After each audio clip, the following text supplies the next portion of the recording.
Olá a todos, sejam bem-vindos ao nosso podcast Vozes com Direitos. Vamos falar sobre direitos humanos. Vamos refletir sobre um assunto muito importante e delicado: a igualdade de género em diferentes ambientes na sociedade, no acesso à educação, no mundo do trabalho e nos cargos de liderança e na política. Será que homens e mulheres têm as mesmas oportunidades no acesso às diferentes profissões, aos mesmos cargos e categorias dentro das instituições, aos mesmos salários e horas de trabalho? Não saiam daí porque vai ser desafiante. Tendencialmente, ao longo da história, as mulheres têm sido inferiorizadas e subvalorizadas no mundo do trabalho em detrimento dos homens, quando desempenham funções profissionais que habitualmente são associadas ao sexo masculino, elas são desvalorizadas. Em muitos países, elas não podem trabalhar fora de casa, mas se por acaso trabalham, acabam por ganhar menos. Os salários são em média 5,6% inferiores em relação aos dos homens, ainda que trabalhem mais horas. Isto acontece porque todos o permitimos. No entanto, homens e mulheres são igualmente capazes. Vejamos o caso de Maria Zulmira André, a primeira mulher enfermeira paraquedista, um exemplo que mostra como as mulheres estão tão preparadas como os homens, mesmo em situações de guerra. Isto é o que acontece no mundo do trabalho. Mas logo na infância a diferença acontece. Basta olharmos para a desigualdade no acesso à educação em algumas regiões do mundo. Muitas vezes, as meninas e as raparigas sonham em realizar os seus estudos para conseguirem vir a ter profissões que, de uma forma geral, são atribuídas aos homens. Acabam por desistir delas devido aos contínuos preconceitos e estereótipos criados em torno deste contraste. Mas por que razão é que elas não podem ser aviadoras, astronautas, cientistas, mecânicas ou camionistas, se assim o desejam? No nosso país, na escola por vezes, ainda vemos estas tendências, como por exemplo na prática de algumas modalidades desportivas. Futsal para rapazes e ginástica acrobática e artística para raparigas. Contudo, ao longo da história, houve quem se conseguisse afirmar. Malala com o seu manifesto para as mulheres terem iguais direitos no acesso à educação, ou Marie Curie, que trabalhou arduamente para trazer para a ciência grandes progressos e inovações. Todos nós, homens ou mulheres, conseguimos desde que sejamos esforçados, dedicados, persistentes e resilientes. Como vemos desde a infância ao mundo do trabalho, a desigualdade acontece e quando se trata de poder não é diferente. Vocês sabiam que há muitas mulheres que são nomeadas ou eleitas para cargos de administração de grandes empresas, mas acabam por não ter poder de decisão? Por que será?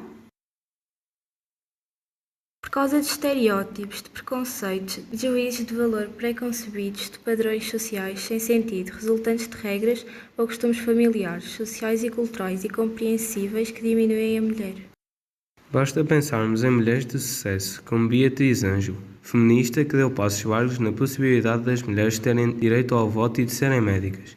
Maria de Lourdes Sá Teixeira, uma aviadora de exceção para o seu tempo. Francisca Van Dunen, ex-ministra da Justiça do governo português. Ou Maria de Lourdes Pintacilgo, ex-primeira-ministra portuguesa. Mary Barra, diretora executiva e presidente de General Motors. E muitos outros exemplos teríamos para dar se tivéssemos tempo.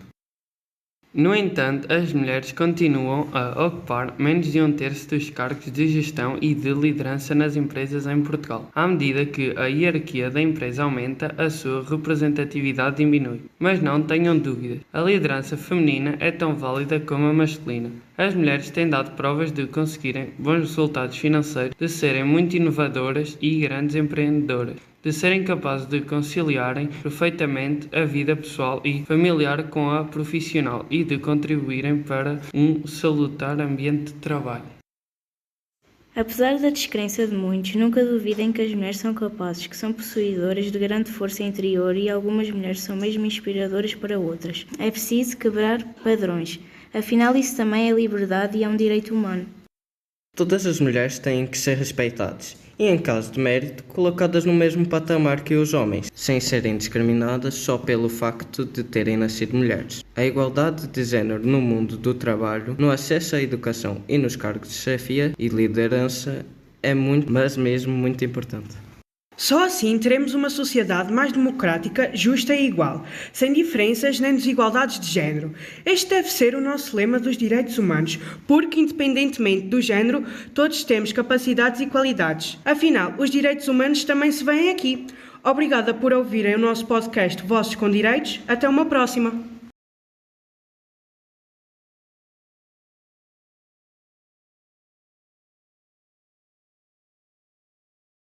Olá a todos! Estão a ouvir o podcast Vozes com Direitos. Hoje vamos falar sobre a igualdade de género. Será que os meninos e as meninas têm as mesmas oportunidades na escola? Sabias que, em muitos países, as mulheres ainda recebem menos pelo mesmo trabalho que os homens? E na política? Será que homens e mulheres têm as mesmas oportunidades? Fiquem connosco para descobrir e refletir. Apesar de até aos dias de hoje a desigualdade de género ter vindo a diminuir, ainda vai estando presente na sociedade atual. Estas desigualdades são notórias ainda pela persistência de estereótipos de género, diferenças nas oportunidades de aceder a diferentes graus de formação académica ou a escolas e academias, preconceitos e desvalorização do género feminino. Quantas vezes já foram alvo de desigualdades por causa do vosso género? Desde comentários desagradáveis e comparações preconceituosas, ou a não vos deixarem fazer algo por serem quem são. Todos nós temos o poder de fazer a diferença pelas nossas próprias mãos, como por exemplo fez Malala, a ativista dos direitos humanos pela educação e que chegou a ser baleada simplesmente por querer estudar e ir à escola. Foi preciso tal para, hoje em dia, ser considerada um símbolo de coragem, de determinação e inspiração para muitas meninas. No mundo do trabalho não era nem é diferente. Houve um tempo em que as mulheres não eram reconhecidas como trabalhadoras, por isso limitavam-se apenas ao trabalho doméstico, tratando da casa e dos filhos, onde, por muito que trabalhassem, nunca eram recompensadas. Mesmo com o avanço do conhecimento e a maior escolaridade por parte das mulheres em relação aos homens, elas continuam a não ser reconhecidas da mesma forma, recebendo menos que os homens ou não sendo aceites como trabalhadoras. Isto é ainda muito notório em países ditos em desenvolvimento, onde a disparidade entre os géneros ainda é muito significativa. Em Portugal, a diferença salarial entre os géneros é de 12,5% a 16%, a menos para as mulheres do que para os homens, segundo o salário base, apesar destes números estarem a baixar. Nas empresas é implementada a norma portuguesa Sistema de Gestão para a Igualdade Remuneratória entre Homens e Mulheres, que obriga as mesmas a darem salários justos e iguais. Assim como na educação e no mundo do trabalho, na política também há a mesma disparidade na igualdade de direitos.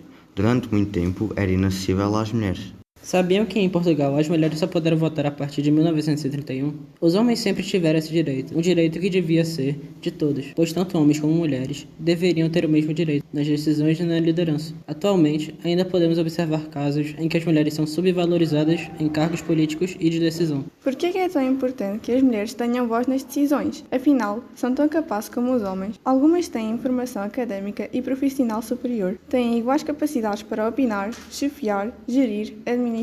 Ou será que as suas ações se devem continuar a limitar à casa e à família? Claro que não. Contudo, continuamos a ter no mundo menos mulheres presidentes, ministras, que homens. Ainda assistimos a este desequilíbrio. Podemos incentivar esta igualdade promovendo a liderança partilhada. Perante tudo o que acabaram de ouvir, é preciso dar espaço para refletir. Todos nós, sejamos rapazes ou raparigas, temos um papel fundamental na mudança e na defesa dos direitos humanos. A escola, os professores podem ajudar nesse caminho. Podemos começar com pequenos gestos, mas que podem fazer toda a diferença para a mudança. O facto de simplesmente aceitar, respeitar e escutar as pessoas que nos rodeiam, independentemente do seu género, poderá levar a um mundo de igualdade, pacífico, onde ninguém se sinta inferiorizado ou desvalorizado, pois todos devemos ser tratados e vistos da mesma forma e ter os mesmos direitos. Devemos continuar a lutar pelas mulheres, para elas não desistirem dos seus sonhos e acabarmos com a noção errada de que as mulheres não são suficientes para grandes cargos. Agora a questão que fica no ar é: qual o motivo para que estas coisas aconteçam? Quais os obstáculos? A resposta é simples: preconceitos e estereótipos que a sociedade e o mundo, ou pelo menos parte dela, temem fazer continuar. Contudo, passo a passo caminharemos para um mundo justo. No fundo, só temos de questionar: é capaz? Tem competências para o cargo? A mulher é também alguém que pode muito bem mudar o mundo. Temos muitos exemplos disso em várias áreas da ciência, mas isso ficará para outro podcast.